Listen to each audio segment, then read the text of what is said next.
Bonsoir chers amis et bienvenue dans ce nouveau numéro de la Caravane Passe, l'émission des animaux voyageurs et de leurs compagnons à deux pattes. Mon invité de ce soir s'appelle Marilou, que les internautes connaissent à travers sa page Facebook La Chevauchée Fantastique. À 48 ans, Marilou a décidé de changer radicalement de vie. En 2021, elle quitte son appartement, stocke ses affaires dans un garage et prend la route pour une durée indéterminée avec ses 2 chevaux, une carriole et un chariot. Pourtant, Marilou n'y connaît pas grand-chose en débourrage de chevaux ni en attelage.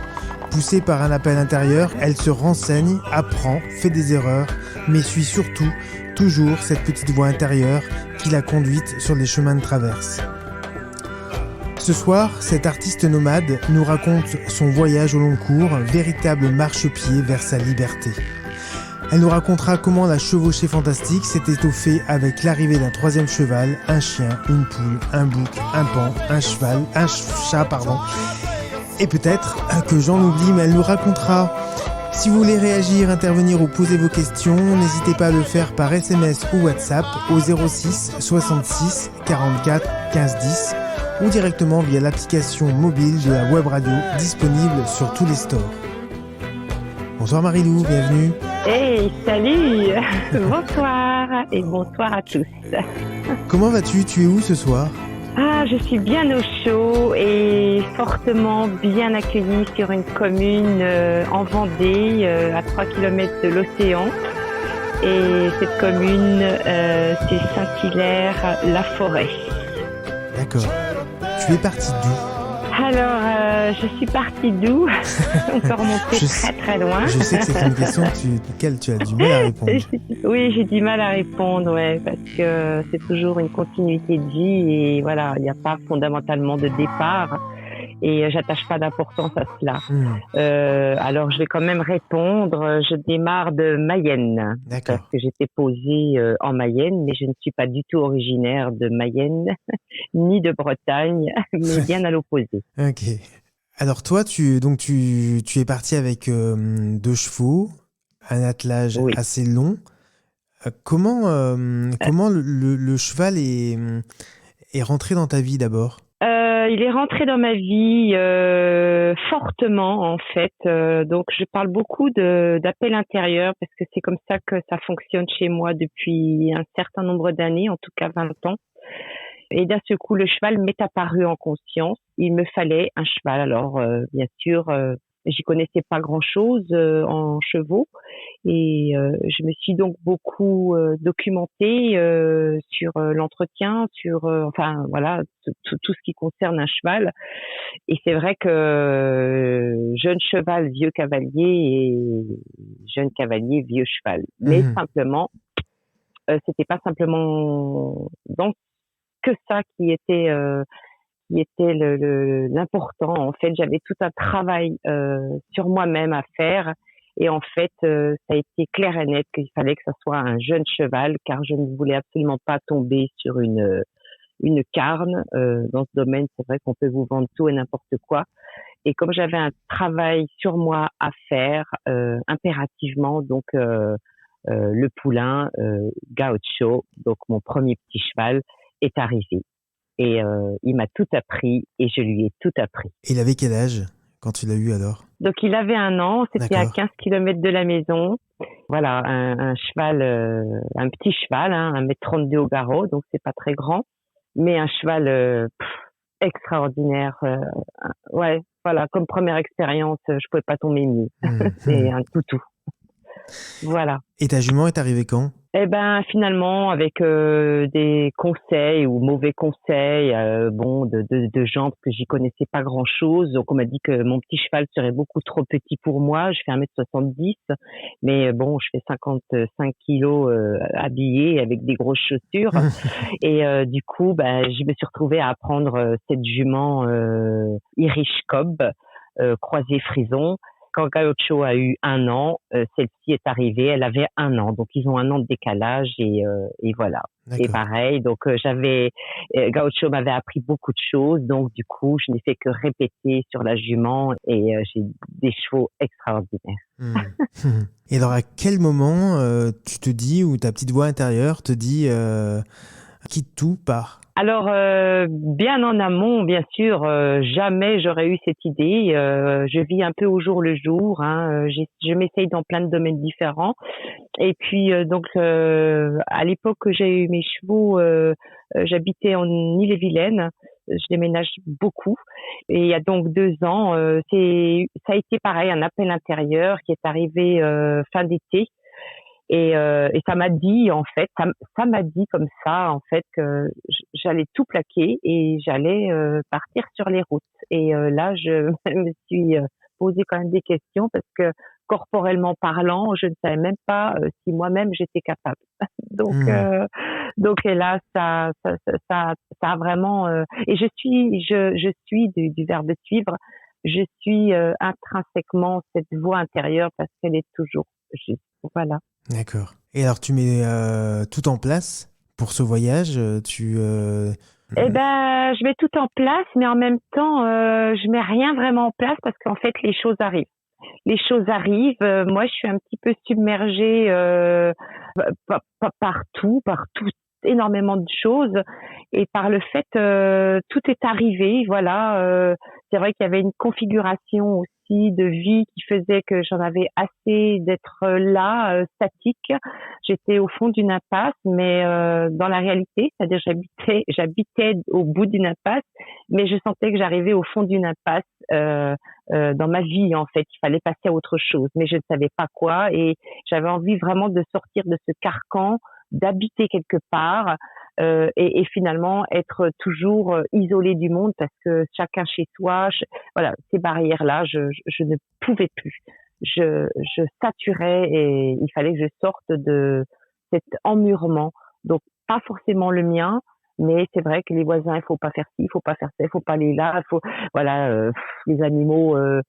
La poule va pas chez le voisin alors que bon, tout le monde a des poules. Et voilà, Hmm. c'était vraiment un, comment dire, une cocotte qui n'en pouvait plus. Et donc, dans cette idée voilà, je sais ce que j'ai plus envie, mais je ne connais pas le devenir. Et par le fait, ça vient de l'intérieur, ça remonte à ma conscience. Et par le fait, ben, le voyage, tout quitter, tout plaquer, c'est imposé à moi, et c'est magistralement bien déroulé. En Hmm. 6 mois, c'était fait. 6 mois, c'était fait, donc tu as quitté ton appartement, tu as mis tout tous tes meubles dans un garage, un garde-meubles. Tu achètes une roulotte avant. Comment ça se passe? Tu décides de partir tracter?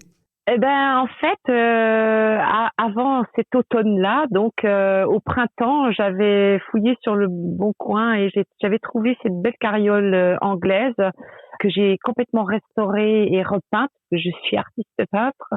Elle était vraiment splendide, et par le fait, je n'avais pas du tout à cette époque l'idée de partir nulle part. En fin de compte, c'était peut-être dans l'éventualité, pourquoi pas appeler la jument, parce que c'est vrai que je monte. Je monte facilement gaucho, je fais pas mal de choses avec gaucho, mais je ne faisais rien avec ma jument. Donc je me disais peut-être que je me sentais pas spécialement à la montée, sachant qu'elle est tout à fait montable. Mais du coup, je voulais lui donner une possibilité d'expression en fin de compte. Et puis par le fait, bah, comme le voyage est arrivé, et ben le printemps qui a suivi, j'ai fait un appel sur les réseaux sociaux pour débourrer mes chevaux à l'attelage. Alors ils ont toujours été fortement manipulés, je les ai toujours emmenés partout, partout, partout. Beaucoup de marches, de promenades à pied. J'allais dans le village, j'attachais les chevaux à la poste. J'allais au magasin U, bah, j'attachais les chevaux au magasin U. Enfin voilà, j'ai fait donc énormément de sociabilisation. Mhm. Et du coup, j'ai des chevaux qui étaient parfaitement bien mis en toutes circonstances. Donc voilà, le Donc, maître mot, c'était qu'en fait, moi, j'avais des peurs à l'époque et je voulais absolument avoir des chevaux qui n'aient peur de rien. Donc, j'ai quand même réussi fortement mon pari. tu m'étonnes. Ce départ, alors je vais parler de premier départ parce qu'il y en a eu deux, Presque 3, ouais. presque 3, trois. ouais. Est-ce que tu peux, Ouais. tu peux nous en parler? Parce qu'il a commencé par quelques difficultés malgré tout, mais tu suis toujours cette voix qui te dit vas-y, il se passera rien, tout va bien. Ben, en fait, j'ai sensiblement deux voix dans le sens où, en effet, je suis traversée vraiment par toutes sortes d'émotions très vives, très denses, et par le fait, bien sûr, c'était un stress, un gros stress aussi, parce que j'ai débourré les chevaux. Voilà, les chevaux ont parfaitement bien accepté au licol en plus, donc c'était merveilleux. Et par le fait, quand on est parti. Donc les chevaux étaient bien mis. J'avais des amis roulotiers qui étaient à la maison, donc on avait j'avais profité de leur présence pour partir ensemble. Et donc mon petit gaucho nous avait fait une crise de fourbure pour la première fois, donc 3 jours avant le départ. Et donc on a fait la première étape qui était de 3,5 km. Et malheureusement, ça s'est très mal passé parce que ma jument s'est retrouvée dans une configuration qu'elle ne reconnaissait pas. Elle suit Gaucho. Gaucho est le dominant du troupeau à la maison. Et par le fait, Gaucho n'était pas là. La roulotte des amis avec leurs deux grosses cobs. Voilà. Donc la jument a un petit peu bugué. Moi, je me suis retrouvée complètement désemparée parce que je ne savais pas quoi faire. Donc je suis descendue. Ils sont passés devant. Et là, la jument a vu les roulotiers passer devant. Donc d'un seul coup, elle n'a plus vu les deux juments. Et là, ça a été la panique pour la jument. Donc, j'ai pas réussi à remonter dans ma carriole.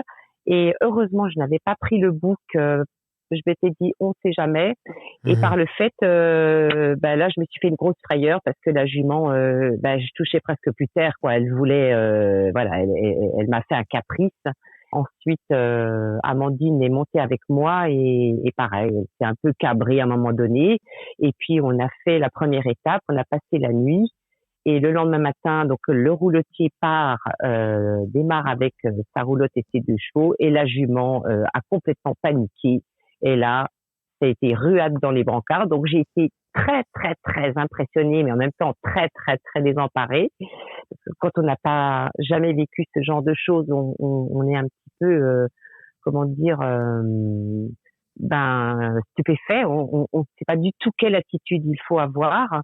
Et du coup, la jument m'a cassé un brancard. Mais bon, il n'y avait pas de mal autrement. Et voilà. Donc, la première journée. Donc là, j'ai tout posé et je suis allée à la prochaine étape avec la jument dans le vent et puis toutes les affaires, tout ça, tout ramené en vent aussi. Les gauchos étaient ramenés aussi en vent. Donc c'est quelqu'un qui m'a accueilli là 3 semaines. D'accord. Et Voilà. là, t'étais à combien de... T'étais pas très loin de chez toi, finalement? 7 km. 7 km, ouais. Pour une première journée. Mais j'avais plus de maison. Oui, j'avais plus de maison. J'avais rendu les clés. Donc, et Gaucho ayant une fourbure, il pouvait pas vraiment marcher. Donc, cette personne qui avait déjà fait des périples aussi avec ses chevaux, j'ai été très, très bien accueillie. Et j'ai pu travailler aussi ma jument, donc toute seule, sans son fidèle compagnon. C'est un petit peu mon erreur. J'ai pas pensé à ce détail dans sa vie. Gaucho s'est parfaitement allé tout seul puisque pendant 1 an, il a été tout seul. Donc, on a été marcher des kilomètres et des kilomètres. Mais Chani, c'est vrai que j'ai oublié ce détail de l'emmener balader toute seule. Donc, qu'est-ce que tu te dis alors? Tu doutes? Tu repenses le voyage? Alors oui. Pendant ces 15 jours, Gaucho, sa fourbure a été prise très très rapidement. Donc ça s'est remis très vite, mais et pendant ce temps qu'il était en rémission, en fait, j'ai travaillé un peu ma jument et là, du coup, en effet, là, mes peurs m'ont rattrapé. On ne connaît rien. On peut pas connaître, même si on connaît. Chaque cheval est complètement différent et à chaque instant, un animal n'est jamais le même que 5 minutes avant. Donc oui, en effet, j'avais peur. Là, d'un seul coup, je me suis dit. Non, je crois que je suis allée un peu trop vite, mais voilà, c'était pas de la malveillance. Il y a toujours un sentiment de bienveillance envers mes animaux. Ma jument n'a absolument eu aucun souci de santé par rapport à ces cabrures, etc. Voilà, mais faut croire que j'étais pas prête non plus. Donc Gaucho me l'a fait comprendre avec sa fourbure et la jument me l'a fait comprendre en me cassant le bras de. Donc c'était peut-être pas le meilleur moyen. La carriole, peut-être qu'il fallait peut-être partir à pied. Ouais. Donc voilà comment est arrivée la suite. Et alors tu pars à pied. Mais alors du coup, dans ta carriole, qu'est-ce que tu avais pris comme matériel? Tu as dû... Enfin ça c'est une première question, puis je suppose que tu as repensé ton... Alors en fait, avant de prendre le départ à pied, en fait, il s'est trouvé qu'à un moment donné, donc Gaucho, voilà, était bien mis de ses pieds, et puis il y avait quelqu'un qui était là, qui n'était pas du tout du domaine des chevaux, et il y avait quand même une voix intérieure qui m'a dit essaye de réatteler ta jument. Parce qu'en effet, je pouvais pas rester là-dessus. C'était comme un échec total mais c'était surtout ma peur qui me conditionnait et c'était pas possible, quoi. Et donc, il fallait que je me réapproprie quelque chose et que j'aille un petit peu plus loin. Et donc, j'ai raclé ma jument à vide et on avait pris Gaucho et ça s'est merveilleusement passé. Donc, la configuration Gaucho et Chani étant en fait, les 8 kilomètres qu'on avait fait comme ça avec cette personne, là, d'un seul coup, j'ai repris confiance. Donc, je suis quand même partie un moment avec Gaucho, avec la jument. J'étais toute seule et j'étais très très bien. Mais malheureusement, le brancard, à un moment donné, a cassé un peu plus loin. Et là, du coup, ça a été plus possible. Il a fallu ranger la belle carriole. Après, j'ai pris le chariot numéro 2 et on a fait quelques kilomètres. Et puis, le temps faisant aussi, on était au mois de juillet, il faisait toujours que pleuvoir depuis le début de l'année. Il faisait 12 degrés. J'en pouvais plus de cette pluie. Et là, j'ai dit, la route, c'est pas possible. Là, il faut vraiment que je me mette au vert. Il faut que j'arrête le stress. Donc, j'ai tout rangé. On a tout ramené. J'ai fait une semaine d'itinéraire avec la charrette numéro 2 et par le fait, après, j'ai commandé un matériel de bas. J'ai dit là, c'est bon, il faut que j'ai quelque chose de bon cette année, quoi, parce que moi, j'avais envie de souffler. Ouais, de bouger. Voilà. Donc, de bouger, puis t'avais pas le choix puisque tu n'avais plus de chez toi. Ouais. Puis fait une furieuse envie d'y aller, quoi. Ouais. Ça c'est terrible là chez moi. Hein. Je suis têtue. Hein. Ah puis quand on est en voyage, voilà, l'entre-deux, c'est un peu compliqué. Rester coincé quelque part et pas savoir avancer, ça le fait pas. Du coup, je te demandais ton matériel qu'est-ce que tu avais prévu, qu'est-ce que tu avais pris comme matériel dans ta carriole et qu'est-ce que tu as laissé pour partir avec seulement des sacoches de bas? Ah là c'est le strict minimum, c'est le réchaud, un couteau, une petite scie, des piquets de pâture. Donc moi j'avais pris des piquets de tente pliables en carbone, un sac de couchage. On était donc au mois d'août, donc les habits là c'est shorts et compagnie, avec quand même un ou deux pantalons, des habits de pluie. Et puis surtout aussi j'avais mis donc Chani batté et Gaucho, j'avais mis une petite selle souple que j'ai depuis qu'ils sont petits, qui me permettait d'accrocher des sacoches. Et donc j'avais Chaton, donc un petit chat que j'ai trouvé sur ma route, et j'avais surtout mon Saint-Bernard, donc il me fallait aussi de la place pour pouvoir mettre sa nourriture, parce qu'un Saint-Bernard, ça mange pas loin d'1 kilo par jour. Donc moi, il a fallu que je réduise fortement mon matériel, voilà, pour que mes animaux. J'avais pris aussi mes peintures, parce que ça, c'était très important pour moi. Voilà, quelques pinceaux, et puis après, pour les courses, on trouve en France, on a cette chance d'avoir des magasins partout, à tous les 15 kilomètres, voilà. Donc, c'était pas un problème. Mais le minimum, ouais. Avant de faire une petite pause musicale, tu décides d'un itinéraire. Tu es parti au sud. Enfin, est-ce que c'était un choix? Est-ce que tu te dis, non, mais là, c'est pas mal, j'y vais? Ou parce que c'est la rencontre qui a fait que... j'avais un objectif qui n'est pas foncièrement un objectif parce qu'il y avait une suite après, mais je voulais absolument aller au bord de l'océan. Donc descendre du côté de Nantes, c'est la route que j'ai prise. Alors Bathé, c'est vrai que c'est magnifique parce que on marche, on est avec ses compagnons. J'ai un book extraordinaire. C'est le copain Gaucho et bien sûr il faisait partie de l'aventure. Donc je voulais absolument traverser la Loire et aller au plus proche de l'océan. Et malheureusement au mois d'octobre, octobre-novembre, je sais plus, ou fin octobre début novembre, Gaucho m'a fait donc un abcès au sabot. J'étais à 12 kilomètres du bac du Couëron pour passer la Loire et les gelées sont arrivées là derrière et j'étais encore en mode short. Ah oui. Et là, je me suis retrouvée à nouveau dans mauvaise posture parce que j'étais un peu là à nouveau dans une impasse, donc j'ai pas pu prendre le bac. Il y a quelque chose qui m'empêchait, il y a véritablement quelque chose qui m'empêchait de quitter le secteur et on y reviendra peut-être après. Voilà, parce que je vais retourner à un moment donné à nouveau au point de départ. C'est très très très frustrant. Ouais, tu m'étonnes.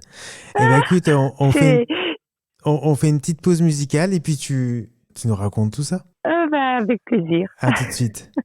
Oui, à tout de suite.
Bonsoir, vous êtes toujours sur la web radio Allo la planète, en direct dans l'émission La Caravane Passe.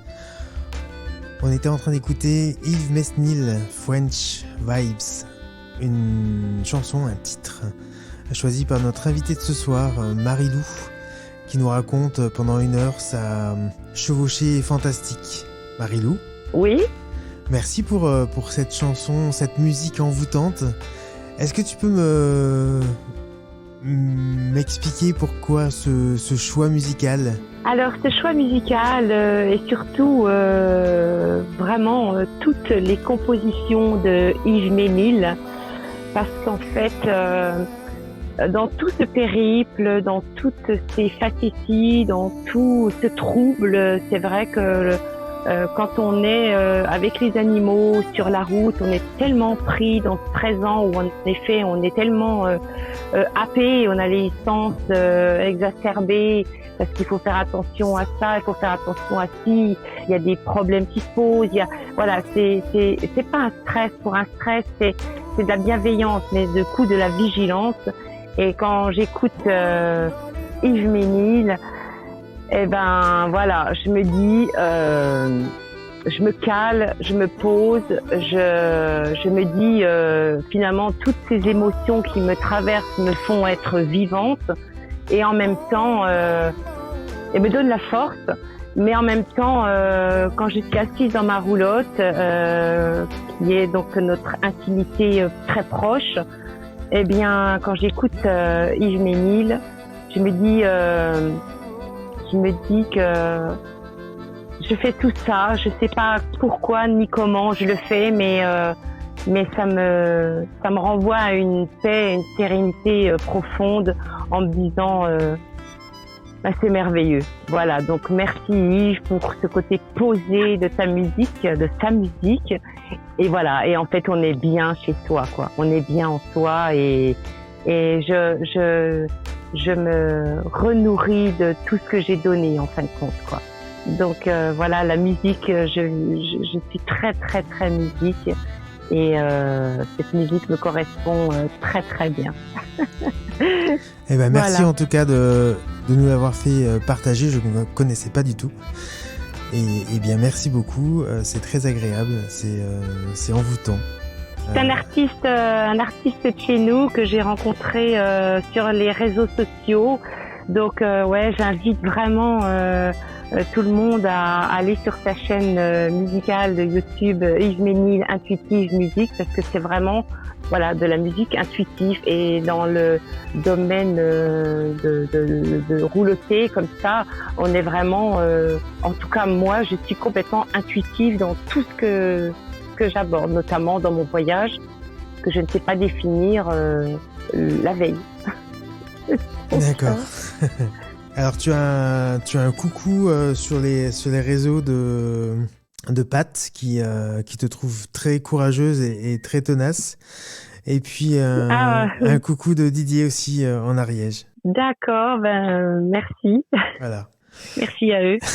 L'avantage du direct, c'est que voilà, les gens peuvent poser leurs questions, intervenir, envoyer des petits coucous. On y compte bien. Tu nous disais tout à l'heure que, eh bien, quelques kilomètres avant le bac, pour traverser la Loire, petit souci de sabot, obligé de faire demi-tour, c'est ça ? Voilà, obligé de faire demi-tour et du coup, bien sûr, l'hiver arrivant, pareil, on m'a proposé de me prêter un appartement, donc ça a été magnifique, mais sauf que ça s'est très mal passé, donc je me suis retrouvée là où il y avait mes affaires, donc dans un hangar. Et là, tout a changé. Comment ça se fait que qu'est-ce qui s'est passé, que ça s'est très mal passé ? Oh les gens sont comme ils sont, hein, donc voilà. Okay.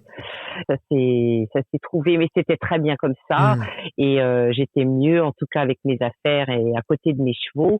Et puis du coup l'opportunité, donc le chariot est arrivé, un chariot donc bâché que j'ai transformé en roulotte. Et le printemps est arrivé et voilà. D'accord.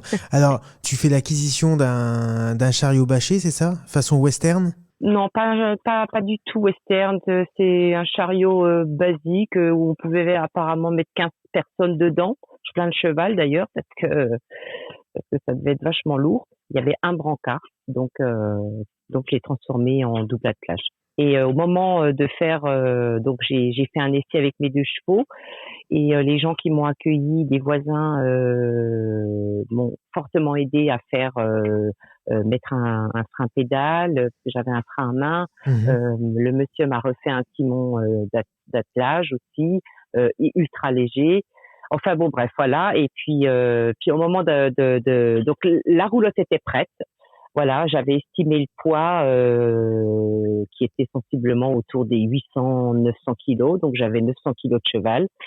Et puis là, ben gros problème, on a fait la pesée et là il y avait 300 kilos qui n'étaient pas prévus. Ah Et oui. donc ce n'était pas de mon fait en fait, c'est quand j'avais demandé parce que c'était une vente aux enchères, quand j'ai eu demandé le poids, donc on m'avait dit un certain poids, mais sauf que c'était pas du tout ce poids-là, ça faisait plutôt 800 kilos que 450 kilos. Ah Donc oui. bah là j'étais à nouveau au niveau zéro à nouveau parce que je ne pouvais donc pas partir, je n'avais pas les chevaux qu'il fallait pour tirer ce genre de choses. Et donc bah à nouveau catastrophe, j'étais prête à revendre le chariot, j'étais prête enfin voilà, je me suis dit bon là à nouveau donc et quand on est dans l'acceptation en fin de compte hein, donc la vie vous donne la solution et le lendemain ben en cherchant sur internet il me fallait absolument un cheval bien mis et je suis tombée sur mon pachyderme là mon gros tome, c'est un cheval d'attelage, un franc-comtois oui, un comtois et alors un cheval. Voilà, il me fallait un coéquipier parce que Hmm. là, du coup, avec ce chariot bâché, là, je paniquais quand même parce que je trouvais que c'était énorme. Et avec ma petite carriole, j'avais appris un petit peu à l'époque, mais c'est tout quoi. J'ai pas d'expérience, j'avais pas du Hmm. tout d'expérience et là je me suis dit waouh, non, je me sentais pas du tout à partir toute seule quoi avec ça et puis j'ai eu le gros tome et le gros tome, ben Il fait c'est le mon job. coéquipier quoi. Ouais. C'est mon assurance. Et voilà, c'est un cheval qui est parfaitement mis. J'étais allée voir un papy qui m'avait repris un petit peu mes chevaux, là, un papy qui est dans le Cob, et il m'avait dit, bah, tu m'emmèneras le gros là pour voir. Et puis alors on attelle avec sa petite dresseuse là et puis tout. Puis je dis ben vous montez et puis il me regarde avec sa canne, avec sa casquette là, il sourit. Je voyais ses yeux brillants là et puis je dis mais vous montez pas. Il me regarde et puis il me dit non je monte pas. Alors moi je me dis oh là là mon Dieu voilà j'ai les jambes qui me lâchent, je me dis je vais me transformer en huile quoi. Et puis il me dit celui-là il est comme César, donc César c'est son cheval d'école. Mhm. Et là quand il m'a dit ça j'ai dit bon ben ok on y va et en effet Mhm. un Alors, cheval voilà. c'est un cheval qui a quel âge et qui avait donc l'habitude de tracter. On est d'accord. Oui, oui, oui. Ouais. Donc il a une mention en plus quand il était dans son jeune temps. J'ai vu dans son carnet. Là, il a une mention d'élite à l'attelage. Donc Oula, voilà. d'accord. Donc Et, ouais. C'est voilà. Et moi, à partir de là, je me suis dit bon, allez, allez. Je crois qu'on peut y aller. et il a quel âge alors? Bah, il a 14-15 ans, D'accord, un peu, d'accord, ouais, 15 ans, je crois, cette année. Voilà, d'accord. voilà. Et alors, comment ça se passe?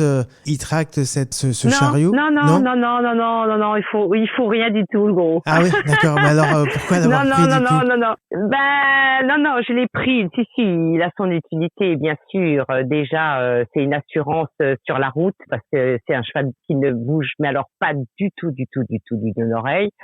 C'est ma jument. Ma jument, par contre, je l'ai découverte.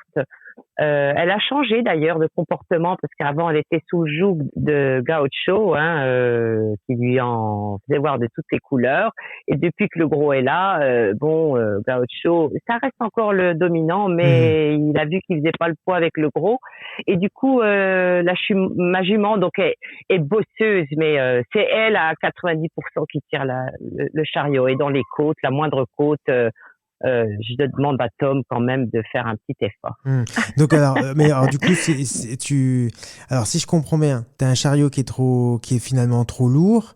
Tu prends un cheval pour le tracter, et finalement, ce sont tes deux premiers chevaux qui tirent le chariot. Non, Non. non, non, Ah, non. Donc la jument est attelée avec le trait, voilà, en d'accord, terre. Et Gaucho, je l'avais mis à l'arrière parce que j'ai mon bouc qui est dans ma petite papou mobile derrière. d'accord. Gaucho était attaché derrière, donc à côté de son ami, mais sauf que après 4 licoles de cassier, parce que ça lui plaît pas du tout d'être derrière, parce que encore une fois c'est le petit chef.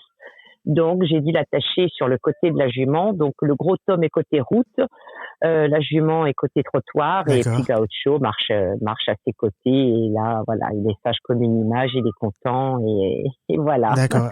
Euh, Donc, alors moi qui n'y connais absolument rien en tractage, en chariot, en attelage, en attelage, pardon, je ouais. cherchais le mot, merci. Si il peut pas y avoir de déséquilibre entre s'il y a un gros cheval et un cheval plus petit pour tracter un chariot? Ben, c'est vrai que Chani, elle a un pas un peu cadencé, hein, elle fait 540 kilos. Le gros, alors je l'ai pas pesé, j'ai pas eu l'occasion de le peser, mais lui il a un pas plus bonhomme quoi, hein, Ouais. c'est un hippopotame quoi.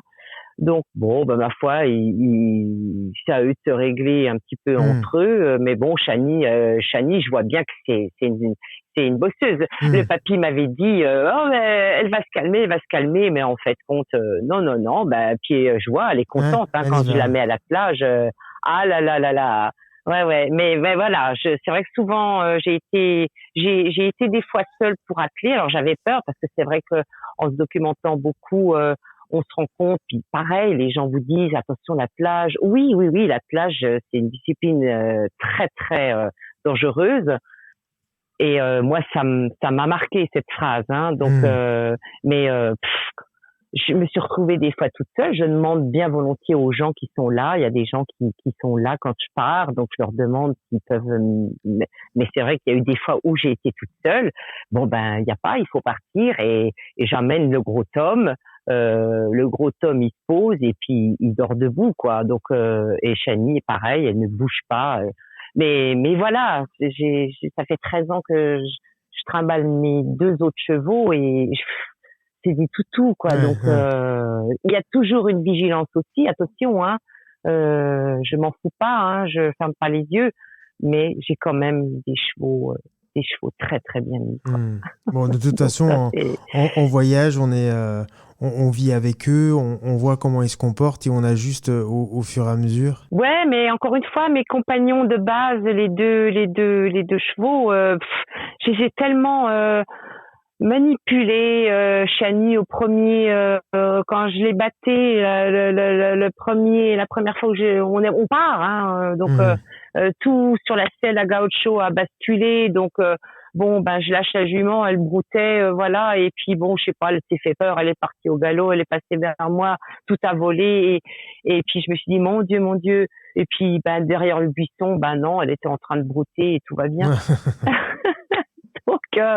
Donc, voilà. Hmm. Non, mais je vous dis, je vous dis, c'est des chevaux que j'ai. Voilà, il peut y avoir des cordes, des choses qui pendent, un pull sur la tête. Ils bougent pas du tout, quoi. Hmm. Donc, Hmm.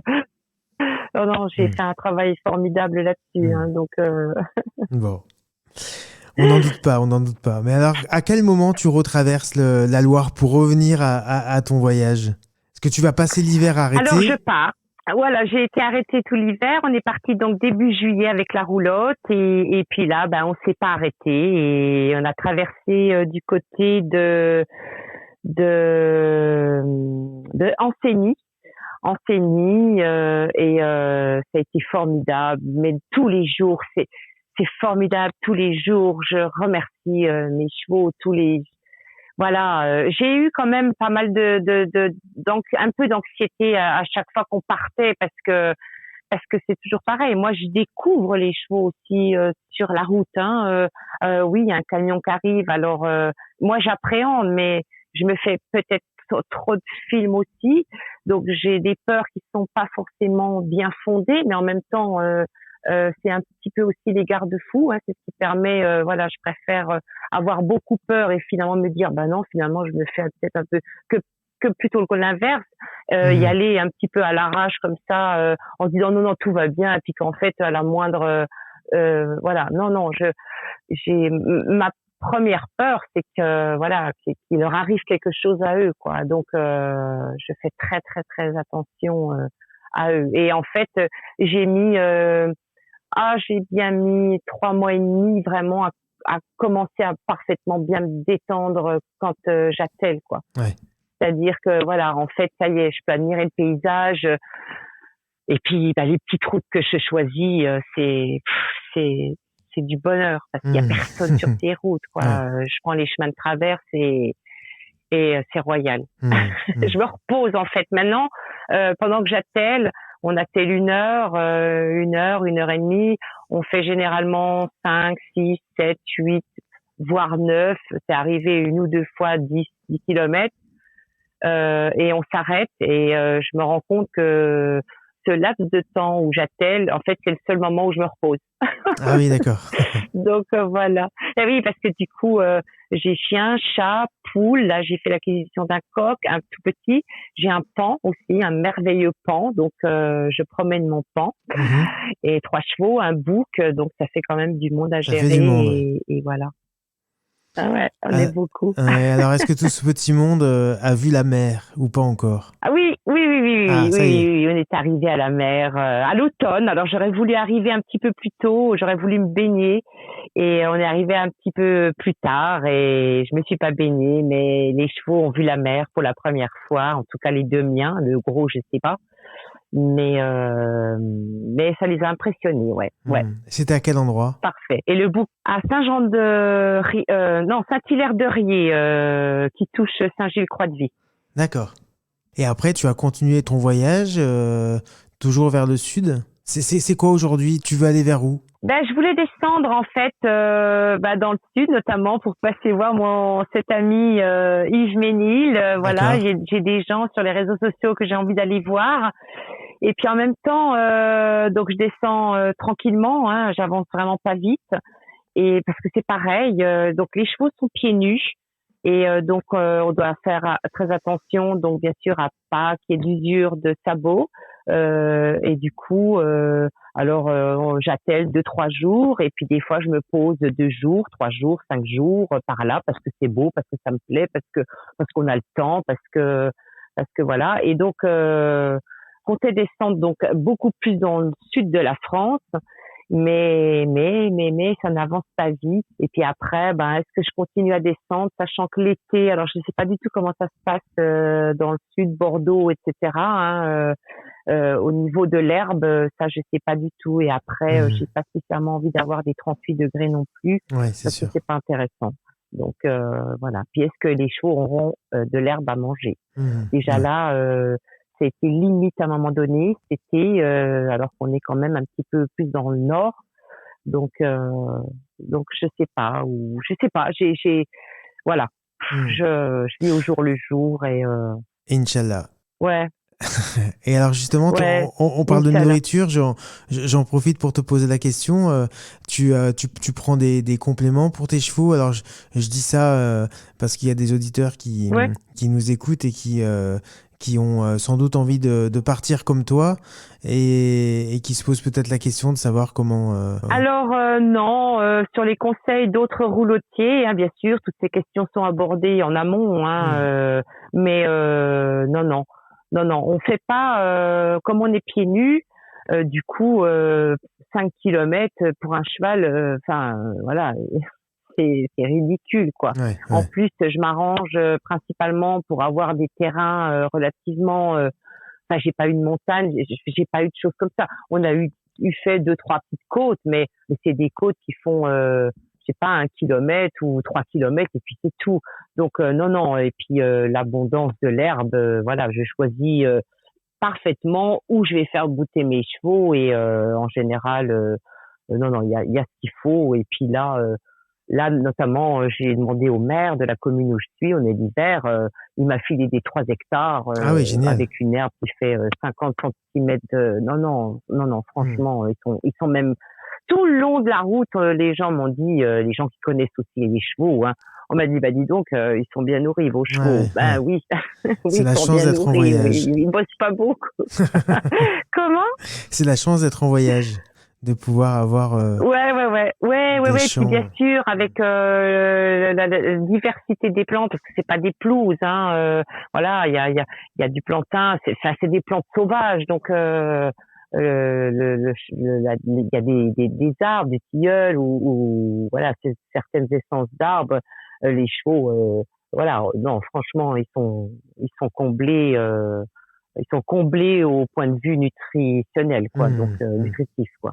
Donc on arrive bientôt à la fin de cette émission. Je voulais te demander jusqu'où tu envisages d'aller? Est-ce que tu sais si tu vas t'arrêter? Est-ce que tu es toujours dans l'idée de partir pour une durée indéterminée? Ou est-ce que le bonheur est en chemin? Pour le moment, j'ai pas envie de me poser en fait. J'ai vraiment pas. En fait, ouais, j'ai pas. Peut-être que j'aurais envie de changer de secteur encore et encore. Mais en fait, je crois que je suis une amoureuse de la découverte en fait de la vie. Je manie tellement de choses dans mes mains aussi. J'adore goûter. Voilà, goûter avec les doigts, goûter avec les yeux. Ouais, je suis happée par comment dire, la vitalité de la vie en fin de compte, quoi. Et se poser, enfin en tout cas pour le moment, se poser, j'aurais la sensation presque de me faner, quoi. Qu'est-ce que je fais? Qu'est-ce que je fais? J'ai pas envie en ce moment, non. J'ai eu euh, j'ai eu 48 ans de vie entre guillemets posée, même si je faisais plein de boulot et que j'ai beaucoup déménagé.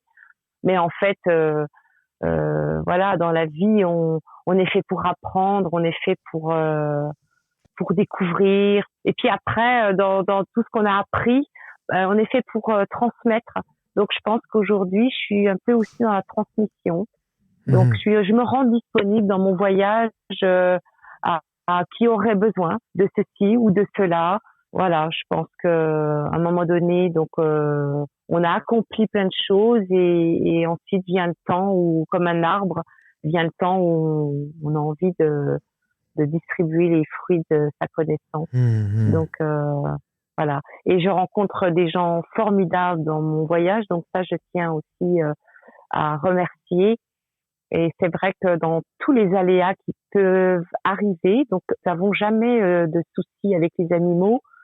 Enfin, je n'ai pas de soucis avec les animaux. Les animaux sont bien protégés. Je sais pas s'il y a des anges ou je ne sais quoi, mais voilà. Mais à chaque fois qu'il y a un aléa, il y a un impondérable, il y a un pneu qui crève, voilà, il y a toujours comment dire, la solution qui est livrée avec le problème, presque instantanément. Et ça, c'est voilà, on nous apprend dans la vie à planifier, à ordonner ou à comment dire calculer, hein, comment dire prévoir, voilà prévoir. Mais l'imprévu, la vie n'est faite que d'imprévus. Et en fait, non, il faut juste être présent et ouvert à toute la vie parce que la vie elle est partout autour de nous. Donc je remercie énormément tous ces gens que j'ai rencontrés qui m'ont aidé, qui nous ont aidés, parce que je ne suis pas toute seule, hein, je suis un maillon de cet ensemble, et c'est merveilleux. Franchement, c'est merveilleux. Bah, merci Donc voilà. pour ces messages et qui vont encourager sans doute d'autres personnes à prendre la route et ça me parle tellement. Voilà, quand tu parles de solutions et de problèmes. Oui.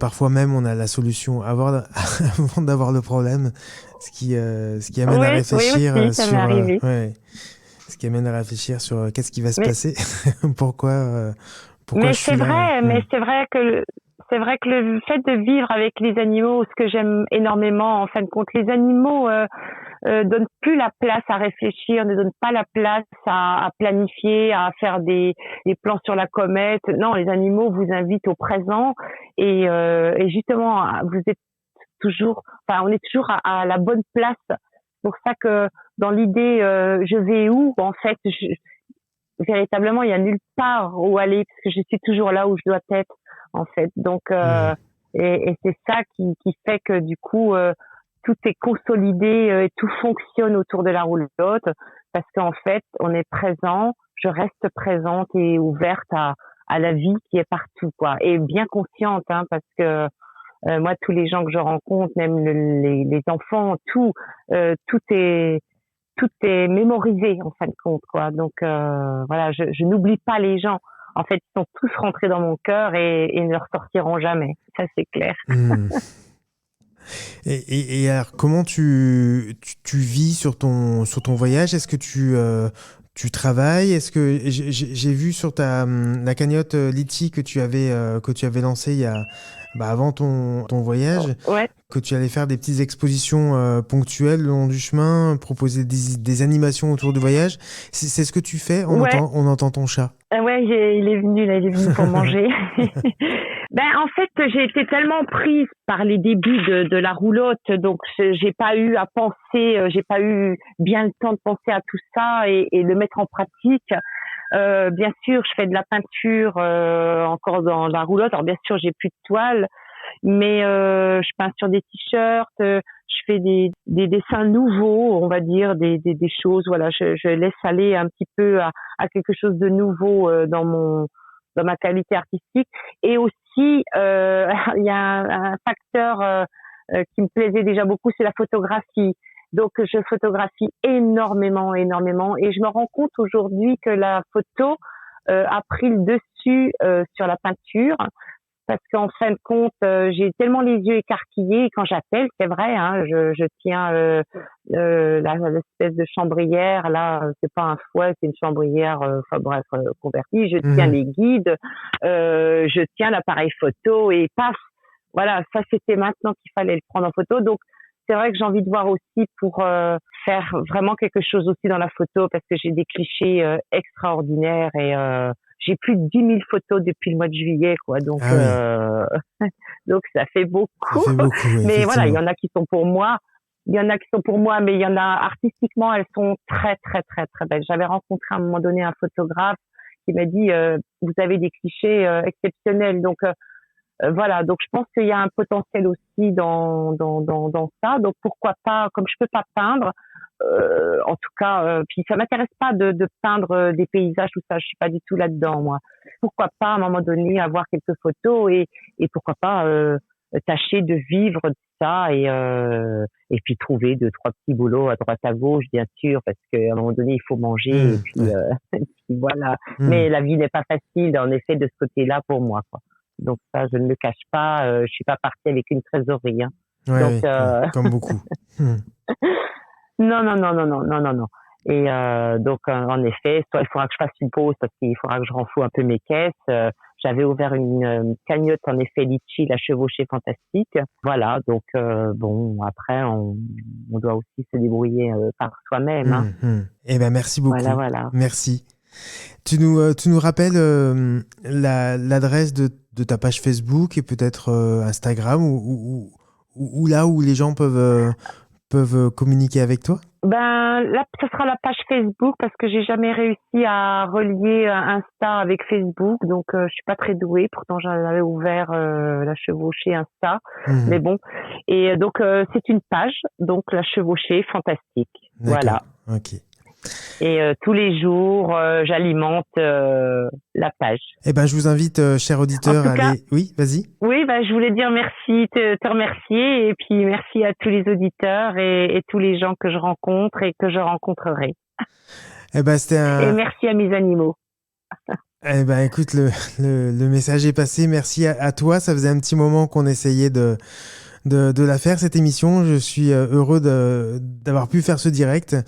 Tu as le bonjour d'Yves Ménil qui qui te salue. Oui, Yves Ménil, ouais. Voilà. Gros bisous, oui. Merci Marilou, et puis tiens-nous au courant de l'avancée de ton voyage, et puis on se retrouve peut-être dans une prochaine émission si tu en as envie. Avec grand plaisir, ouais, avec grand plaisir.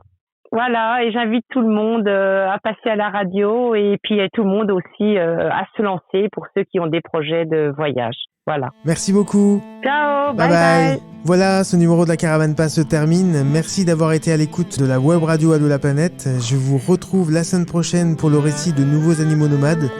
En attendant, vous pourrez réécouter cette émission samedi à 11h et lundi à 10h, puis dans quelques jours, quelques semaines, en podcast sur le site de la radio. Si vous souhaitez vous aussi raconter votre voyage, contactez-moi au 06 66 44 15 10.